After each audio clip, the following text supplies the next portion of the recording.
Hello friends, இது உங்கள் மாற்றம் வரும் சேனல். உணவே மருந்துங்கிற பழமொழி நம்ம ஊர் சமையலுக்கு நல்லா பொருந்தும். ஏன்னா சாப்பாடில் டேஸ்ட் கொண்டு வர்றதுக்காக நம்ம நிறைய பொருட்களை பயன்படுத்துவோம். பட் அதில் வெறும் டேஸ்ட் மட்டும் இல்லாமல் நிறைய ஹெல்த் பெனிஃபிட்ஸும் இருக்குது. இன்றைக்கி நம்ம அந்த மாதிரியான ஒரு பொருள் பற்றி தான் பார்க்க போகிறோம். இந்த பொருளை பொறுத்த வரைக்கும் அப்படியே சாப்பிட்றது கொஞ்சம் கஷ்டம். பட் நம்ம வீட்டு சமையலில் கண்டிப்பாக டெய்லி இதை யூஸ் பண்ணிடுவோம். நான் எதை பற்றி சொல்லுறேன்னு நீங்கள் கண்டுபிடிச்சிருப்பீங்கன்னு நினைக்கிறேன். நான் இஞ்சியை பற்றி தான் சொல்லிட்டு இருக்கேன். இஞ்சியை கண்டிப்பாக சமைக்கும் போது டேஸ்ட்டுக்காக யூஸ் பண்ணுவாங்க. பட் இது வெறும் டேஸ்ட்டுக்கு மட்டும்தானா? கண்டிப்பாக கிடையாது.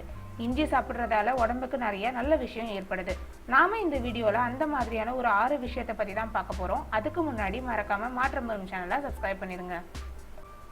முதல் நல்ல விஷயம், இஞ்சி செரிமானத்தை அதிகப்படுத்தும். இது நம்ம எல்லாருக்குமே மோஸ்ட்லி தெரிஞ்சது தான். இஞ்சியை சமையலில் சேர்த்துக்க காரணமும் இதுதான். நமக்கு பிடிச்ச சாப்பாடு கிடைக்கும் போது நம்ம சில சமயம் அளவுக்கு அதிகமாக சாப்பிட்ருவோம். அப்போது நம்மளோட மேல் வயிறு ரொம்ப கல் மாதிரி ஆகி வலிக்க ஆரம்பிச்சிடும். அது மட்டும் இல்லாமல் நெஞ்சு எரியவும் ஆரம்பிச்சிடும். இந்த மாதிரி ப்ராப்ளம்ஸ் வரும்போது நீங்கள் கொஞ்சமாக இஞ்சி சாப்பிட்டீங்கன்னா கொஞ்ச நேரத்திலேயே சரியாக போயிடும். பிகாஸ் நம்ம சாப்பிட்ற இஞ்சி டைஜஷனை ஸ்பீடாக்கும். யூஸ்வல் ஸ்பீடை விட 2 மடங்கு அதிக ஸ்பீடில் இஞ்சி வயிறை காலி பண்ண வச்சிடும். அது மட்டும் இல்லாமல் சாப்பாடில் இருக்க விட்டமின்ஸ் மினரல்ஸ்லாம் டக்குன்னு ரத்தத்தில் கலக்கிறதுக்கும் இஞ்சி ஹெல்ப் பண்ணுது. டைஜஷனுக்கு மட்டும் இல்லாமல் இஞ்சி பிளட் ப்ரெஷரை குறைக்கவும் ஹெல்ப் பண்ணுது. ஹை பிளட் ப்ரெஷரை ஹைப்பர் டென்ஷன்னு சொல்லுவாங்க. இந்த ஹைப்பர் டென்ஷன் ப்ராப்ளம் வந்துச்சுன்னா நம்ம ரத்த குழாய், ஹார்ட், கிட்னி, கண்ணுலாம் டேமேஜ் ஆக ஆரம்பிச்சிடும். பட் தொடர்ந்து இஞ்சி சாப்பிட்றதால இந்த ப்ராப்ளம்லேருந்து ரிலீஃப் ஆயிடலாம். அது எப்படின்னா, தொடர்ந்து இஞ்சி சாப்பிட்டா நம்மளோட ரத்த குழாய்கள் விரைவடைய ஆரம்பிச்சிடும். இதனால நம்ம ரத்த சுழற்சி இம்ப்ரூவ் ஆகும். அது மட்டும் இல்லாமல் இஞ்சியில் பொட்டாசியம் அதிக அளவில் இருக்குது. இதனால பிளட் ப்ரெஷர் லெவல் கண்ட்ரோல் ஆக ஆரம்பிக்கும். ஸோ ஹை பிபி இருக்கிறவங்க டெய்லி கொஞ்சம் இஞ்சி சேர்த்துக்க ஆரம்பிச்சிங்கன்னா பிபி நல்லா மெயின்டைன் ஆக ஆரம்பிக்கும்.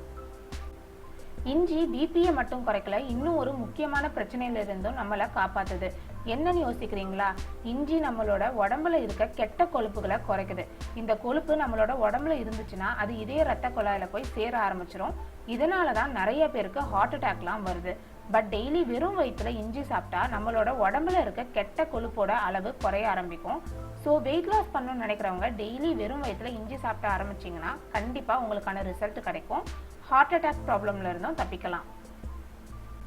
சில பெண்களுக்கு பீரியட்ஸ் டைமில் வயிறு வலிக்கும், இல்லைனா முதுகு வலிக்க ஆரம்பிக்கும். இந்த மாதிரி வலி ஏற்படும் போது கொஞ்சமாக இஞ்சி சாப்பிட்டீங்கன்னா உடனே சரியாயிடும். அடுத்த வாட்டி பீரியட்ஸ் பெயின் வரும்போது இதை ட்ரை பண்ணி பாருங்க.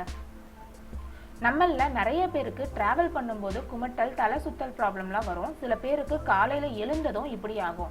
ப்ரெக்னெண்ட்டாக இருக்கிறவங்களுக்கும் சர்ஜரி முடிஞ்சு ட்ரீட்மெண்ட் எடுத்துக்கிறவங்களுக்கும் கூட இந்த ப்ராப்ளம்ஸ் அடிக்கடி வரும். ஸோ இப்படி இருக்கும்போது கொஞ்சமாக இஞ்சி சாப்பிட்டு வந்தீங்கன்னா இந்த குமட்டல் ப்ராப்ளம் குறைஞ்சிடும். இஞ்சியை அப்படியே சாப்பிடணும்னு கூட அவசியம் இல்லை. கொஞ்சம் சுடுதண்ணி போட்டு கொதிக்க வச்சு குடிக்கலாம். இல்லைனா இஞ்சி மிட்டாயின்னு கடையில் விற்கும், அதை வாங்கி கூட சாப்பிடலாம். ட்ரை பண்ணி பாருங்கள். உங்கள் ப்ராப்ளம்ல இருந்து சீக்கிரமாக ஒரு ரிலீஃப் கிடைக்கும். இந்த வீடியோ உங்களுக்கு பிடிச்சிருந்தா லைக் பண்ணுங்கள். இன்ஃபர்மேஷன் யூஸ்ஃபுல்லாக இருந்துச்சுன்னா உங்களுக்கு தெரிஞ்சவங்களுக்கு ஷேர் பண்ணுங்கள். மறக்காமல் மாற்றம் வரும் சேனலை சப்ஸ்கிரைப் பண்ணிடுங்க. நன்றி.